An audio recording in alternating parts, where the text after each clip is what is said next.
Namaste, hello, and welcome to Agile Exploration Hub. I am your host Nagesh Deshpande. In today's episode, we are going to talk about the role of psychological safety in Agile teams. And our speaker is Rucha Kapare. Let's welcome Rucha.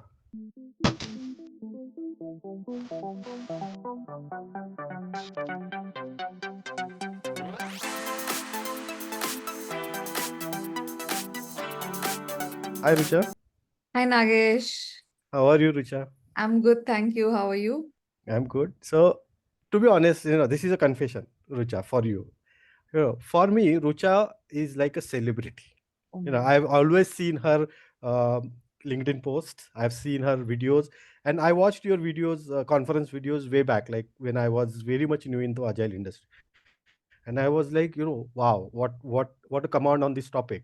And today it's a privilege for me. It's a golden opportunity for me to talk to you and have a discussion on my podcast. Also to introduce my viewers that who is Rucha. So that's all I wanted to say. That's my confession. First of all, thank you so much. It really, really means a lot coming from someone like you who is already so very established and regarded in this field.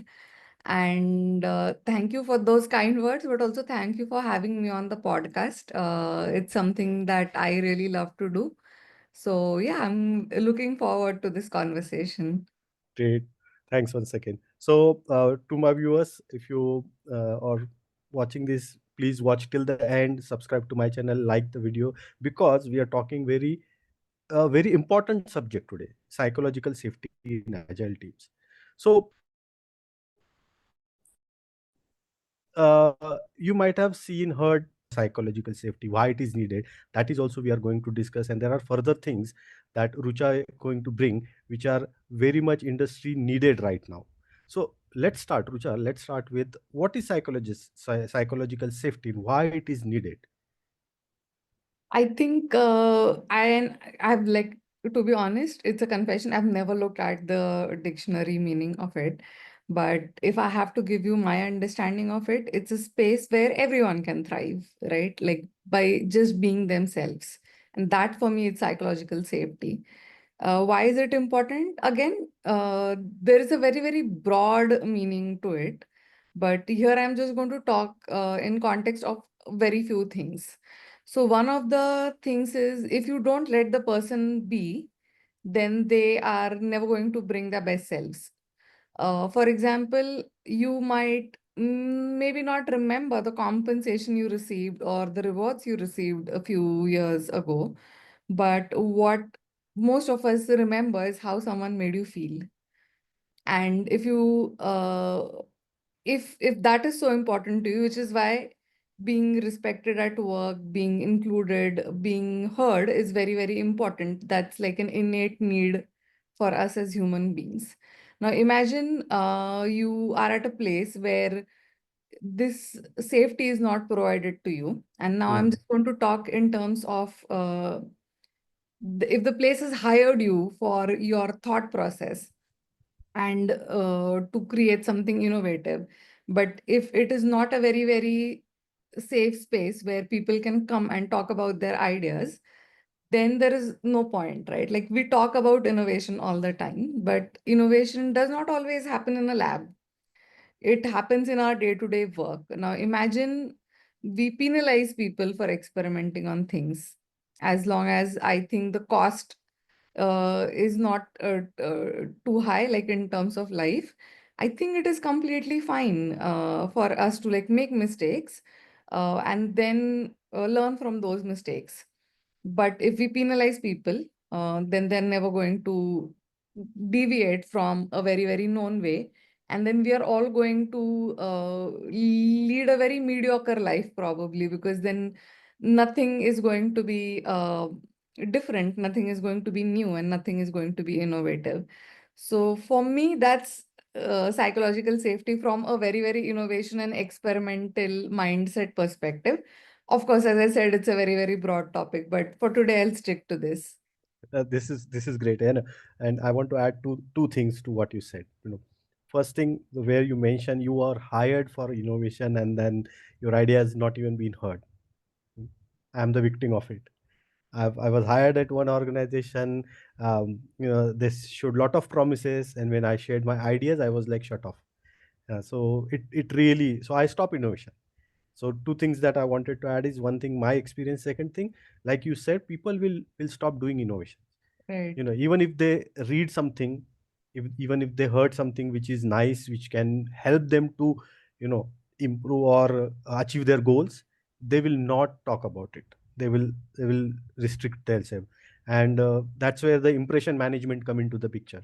They will start doing the impression management. Yeah. So the very good point that we discussed. Thanks for bringing that wonderful memories back, because I cherish those memories, even if it is a negative, but I cherish those memories. I was about to say that, everything is an experience. And then once you go through it, you know what not to do. Exactly. So, as much as it is important to know what to do, what not to do is also very important. And then you will be that leader then who's giving people that space because you yourself has gone through some experience. Right. Yeah, that for me is another learning. Right. Now you're talking about leader. People do become leaders. In their career, they grow up. Now, even as a leader, even as a team or even organization, how important it is creating a psychological safe space for teams. Uh, I feel it is very important for all the reasons that I gave. But again, uh, everything that I mentioned is available in theory in every organization. I don't think there is any organization which will uh, claim that we are not providing a safe space to people. But from a leadership perspective, where our roles become important, and here again, I'm not talking of leadership from a title perspective. I believe Right. everyone is a leader. All of us are leaders, and we can lead change and lead people in certain ways.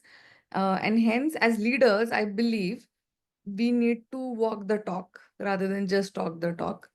For example, I need to show my human side too. If I am a leader, say, if I am a top leader in the organization, and if I just show all the good side or the side where I've always been successful and I'm never vulnerable, people are never going to connect to me as a human. If I talk about mistakes, if I talk about what has helped me be at a position I am right now, that just helps people to think about what kind of culture it is. So it's not just on paper, but you are acting it, and that I feel solves a bigger purpose. I hope that has answered your question. Yeah, yeah, yeah, very, very much. So just so takeaway is, walk the talk, guys. Yeah, whatever you are saying, and again, um, feel free to share your mistakes if you have learned from it. That is key here. So that will create a safe space, people around you. And again, as Rucha said, you need not to be a designated leader for that. Even if you are in the team and your team feels they looked at you as a leader, go ahead and start doing it. So moving on, what do you think? Many teams struggles to talk openly about their mistakes. Why, and why it might be? What might be the reason? So, as humans, I feel there is in an innate need to feel liked. We always, or most of the times, we look for a validation Mm, for all the good things. And failure is a very, very taboo topic, right? Like, if you talk about failures, the immediate fear is we are going to be disliked. And as I said, it is a need to be liked as humans. And hence, culturally also, a lot of times when we are brought up in a specific culture, we are not maybe encouraged as much to talk about failures. And these are the main two reasons I see. There might be a couple of reasons as well, but it's just the fear of not being liked and fear of admitting something. And it needs a lot of courage as well. It is like easier said than done. That for yeah. me is why people don't talk as much about failure. And of course, there is a bigger thing, right? When you are working somewhere, you are working for an organization, you might also be fearful of a penalty in some way. And that is Right. also why people might not want to talk about failures. Great. Yeah. So these are some of the reasons, guys. Keep in mind, if you have any other reasons that you are not talking into, in our office in your meeting, please put it in the comment. We will discuss about it. So in previous discussion, we shortly, briefly discussed about learning from mistakes. And one of the things that we learned in Agile is fail fast. But something called fail forward is also coming. So what is fail forward? Why it is being discussed and why it is needed now? Okay, great question, and thank you for that. So, fail forward is a concept which I have co-founded in my organization. And let me tell you a little more about it. In a world that loves success stories, right? All of us love success stories. The Fail Forward conference is really Absolutely. so it's a place where, people come together, talk about their failures, but also learnings from those failures. And we ensure that whenever we set up a forum like this, we also call it as a fail forward conference. We ensure that we ground people well in the beginning. We ensure it's like a nice setup where people come in, we settle everyone in, and then people share their stories, people share their learnings from it. And there's a specific format, we will talk more about it, but in terms of why it is needed, uh, I have answered it in bits earlier, but a lot of it is in terms of, if you talk about your failures, it helps you reflect. And Right. introspection is the best form of learning. So it helps you what went wrong, where and how can you course correct. That in turn helps you shift perspectives. So a lot of times it happens that then just don't look at it as end of the road. You just look at it as a speed breaker. So it helps you shift perspective that hey, it is a learning. It's okay. We can avoid the same mistake next. And most importantly, when you share it, you don't always have to learn from your own mistakes. You can also learn from somebody else's mistake. And last but not the least, it helps you create a culture of learning from your Right. others' mistakes, and also importantly, a culture of experimentation. And that's where the innovation bit I spoke in the beginning happens. So this concept basically resonated with me. I was watching a video, and this person was talking about their failures, and it was almost like a stand-up comedy. It was not meant to be that way, but it was almost like a stand-up comedy. And then something very, very, it was a aha moment for me basically, which was like, if this person is being able to look at his mistakes in hindsight and then laugh about it and also share and learn from it, why don't we explore with this? So I experimented, I built a hypothesis around it with a group of people. We first did it in a very, very small group.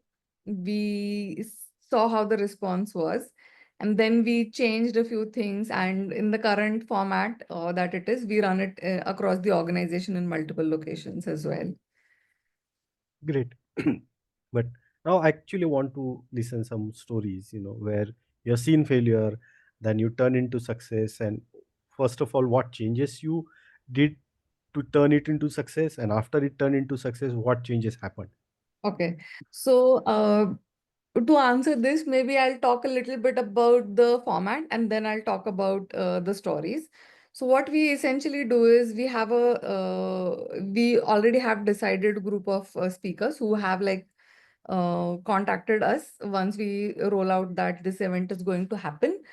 And then we give them a story sharing format.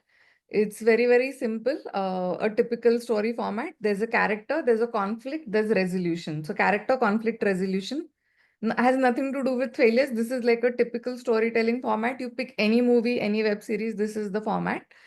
And what we have introduced is the fourth thing, learning. That now, Hmm. what is it that you do differently? So every person comes in and shares their own story.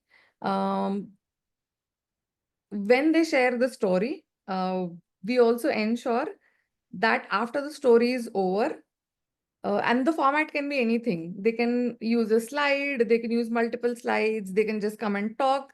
We also ensure it's a very cozy setting, so nothing very, very formal. We try to arrange for like snacks, tea, coffee, so that people are quite relaxed.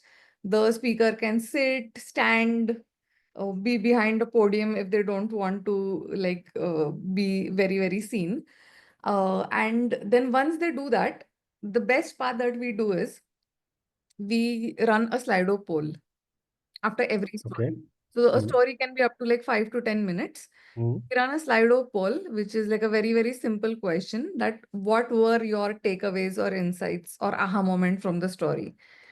And almost everyone from the audience shares something, and then that is shared with the speaker again. So it's not a feedback on the speaker or the story, it is what people perceived it to be. okay. Mm, And now coming to the question that you asked, when we do these sessions, we ensure we have a mix. mm, We always have someone from the leadership team, because we, for the very reason I spoke, we want to build the culture by walking the talk. So for them to be vulnerable. But we also have people not just from IT. There are people from like marketing, sales, HR, operations, everyone. And we also ensure we have a good mix in terms of tenure. So we have some freshers too come and talk. And a lot mm. of people questioned us, and we were also probably in a dilemma like, what are people going to come and share? And there was this one story which I still remember, and it was called as Plan B. So this Okay. person uh, had appeared for UPSC exams. And eventually, this person exhausted all the attempts but did not clear, to an extent that they did not know what to do next in life. And they had like suicidal tendencies, because they were like, oh my God, my friends are already either in a job or are married or maybe have children even. And I'm still stuck here. I don't even have a job. I have been preparing for this exam for the longest of times. And something like sparked in them, and they were like, okay, let me at least give it a shot. And they created a profile on LinkedIn, and somebody from my organization got in touch. Like, what are the odds? Immediately the interview happened and they were hired. So this person was like, from where to where. And when I was listening them speak, I literally had goosebumps. So I have seen stories. Absolutely. And when this story was shared, there were so many people who messaged like in the insights. Like, I have access to all those insights. So a lot of people were like, even I was there, even I was in this position. I wish I had someone, some inspiring story like you, because we have a lot of young generation and young task force in our organization. Most organizations do. And a lot of people have gone through those phases. If it's not UPSC, it is some MBA exam or it is some master's exam. And you don't always have to have like, I feel this is in between a personal and a professional failure, because this person was trying to move a journey in a personal in a professional route as well, but it was a different track. But we don't restrict it, to be honest, if as long as it is not like too personal or too professional in terms of like revealing names of stakeholders, etc. There's always like a connection. We learn from our professional failures to personal failures and personal to professional. So there have been immense learnings, if I have to admit, and I can share one of my personal journeys as well. So when we first started this, we were very, very skeptical, if people will come and talk about their failures, because you even asked me this question, right? Like, why are people afraid of failure? And Afraid of the failure. Yeah. very Mm, reason. mm. So we were a little skeptical, but we were like, let's try this. And when we asked people to come and talk about it, people didn't say anything, because we have been like a part of the same organization. But the kind of looks I got were like, are you crazy? Do you really want to come and talk about my failure? Mm. That too in front of 50 people, out of which some are like my managers and some are also from the leadership team. From that, I think we persisted. We led by example. We shared our own stories first. We got some early adopters to share their own stories. We onboarded our leadership team early on. To now, when we do a feedback session at the end of these events, we get responses like, hey, I want to be a part of it. Can I come and talk about my failure story? So we have come a full spectrum. So I have seen like failures even in this journey, Yeah, in the journey, I was from also like wanted to say. failure to successful. So we have had like a full circle in that terms. Sorry, it was a long answer, but No, no, no, no. It's amazing, amazing journey actually. So to my audience, look at the journey. So this is something which you should start doing or think about it. How can we learn from the mistakes, and what are the challenges in terms of building psychological safety? Because this journey is towards building psychological safety in your organization, in your team. If you are doing this journey, you will face these challenges, and some of these challenges, how you can tackle, how can you handle them and make it a success story, is what this journey is entire about, shared by Rucha.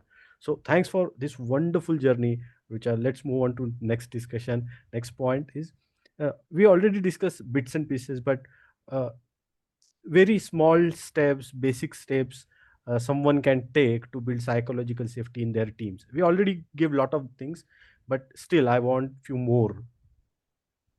I would talk about a few generic things, but I would like to put a spotlight on this specific topic.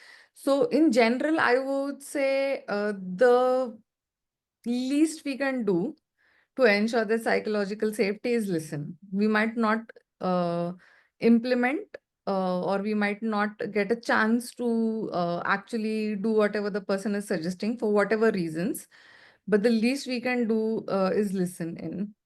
That too, like actively listening in, and then understand the context behind what the person is saying. We are a knowledge based industry, we are not a age based industry, and a lot of times the best ideas might also come from who's like very new to the industry, because they are not deep within it, so they always bring a diverse perspective. And again, I would say not penalizing people for their mistakes, at least for the first time. I think everyone deserves that chance. Uh, Unless it is something really, really fatal, I think it's completely okay to give people a chance, as long as they're learning from it. And that's the very important thing, which is why, like now coming to this spotlight in terms of psychological safety, you can start something of your own, Hmm. similar to a fail forward. So we started this, and the very reason I like this concept is there are multiple ways to achieve psychological safety, and this is one of them. But what I like about it is very practical. It is Awesome. not just theory, where we are creating these forums for people to talk about such things. Now, I'm not saying like go big bang and start something in your organization. Well, if you can, great. And we have a very good, we are developing a toolkit, some resources which will help you start this in your organizations. But if you can't, you can start it in smaller pockets. So you might have project related events or your business unit related events. You can at least introduce this idea, or at least in your teams, you can have people come and talk about such things maybe once a month or once a quarter. So that is something that we can do very, very practically. And it is like a ground up approach rather than something coming to us from the leadership. When it is ground up, it is like your own baby. You own it, and you might put your heart and soul into it. Great. Can I add something? If I'll share my one experience, one tip that I can give.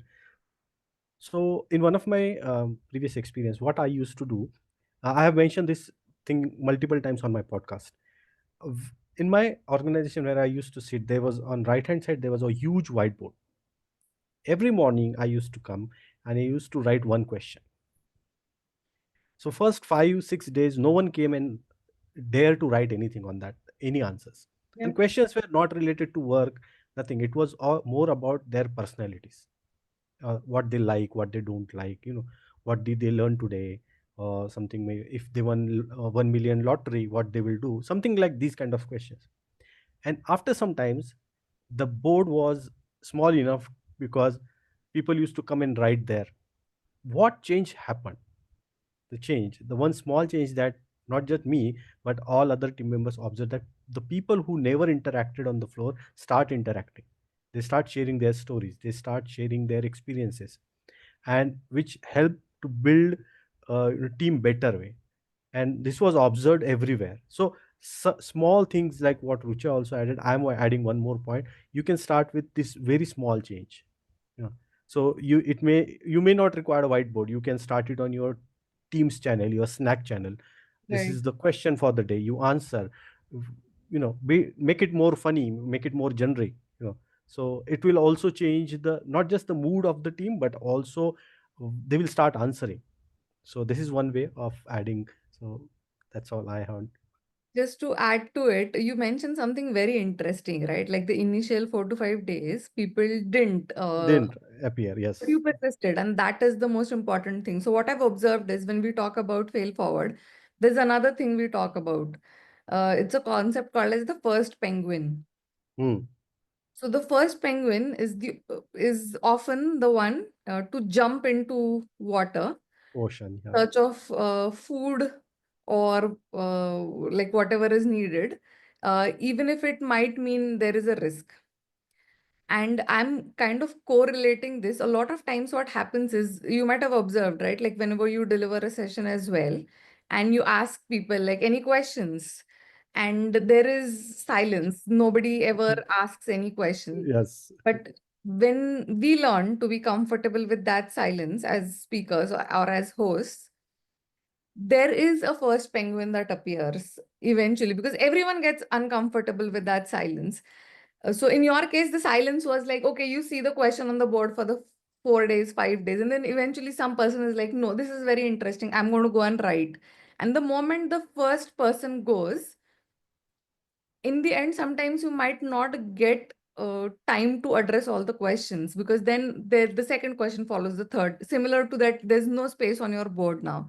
Right. So even if you're trying something new, it might not work immediately. Treat it like as an experiment and just wait for your first penguin.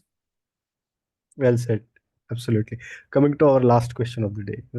So there are a lot of new Scrum Masters, Agile coaches, leaders, who are growing in their careers. What one advice you will give to those people about psychological safety or fail for? One advice in general, and then this, I would say be curious. A lot of times, what I have learned, what I've seen my mentors do, what I've seen the people I admire do is being curious. As children, we are very, very curious, and that's one thing which should never, never go away. It helps you just being curious and uh, applying a lot of common sense. You don't even have to like logic, you don't even have to have like a formal education and things. Sometimes like people might hate me for this, but just logically looking at things and being curious about things is going to help you explore a lot of things. And then in terms of psychological safety for our new scrum masters and in terms of fail forward, I would say try this out in a small setting in your team. It could even be around chai on a Friday with your team and just say, hey, let's share. Like, you don't even have to make it Hmm. as formal. You just talk about something that's related to you and how that one time you messed up with something really, really bad. And that's what, you learned from it. So, start with yourself, start very, very small, is the advice I would give. And eventually, if you would want to scale, I would be very, very happy to support in terms of like even coming and running or providing you all the resources where you can start something of your own at a bigger scale. Great. So it was wonderful talking to you, Rucha. To my audience, if you enjoyed this discussion, please like the video, share with your team, add a comment, and once again, Rucha, it was pleasure talking to you. Thanks once again for being such a wonderful speaker on Agile Exploration Hub. Thanks a lot. Likewise, thank you so much, Nagesh, and thank you for inviting me here. That too for a topic which is so close to my heart, and I really, really enjoyed this conversation. Thank you for adding your perspectives. I'm definitely going to incorporate those in my next posts, or either in the videos that I make or in the talks that I give. Thank you so much. Thank you. Bye bye. Bye.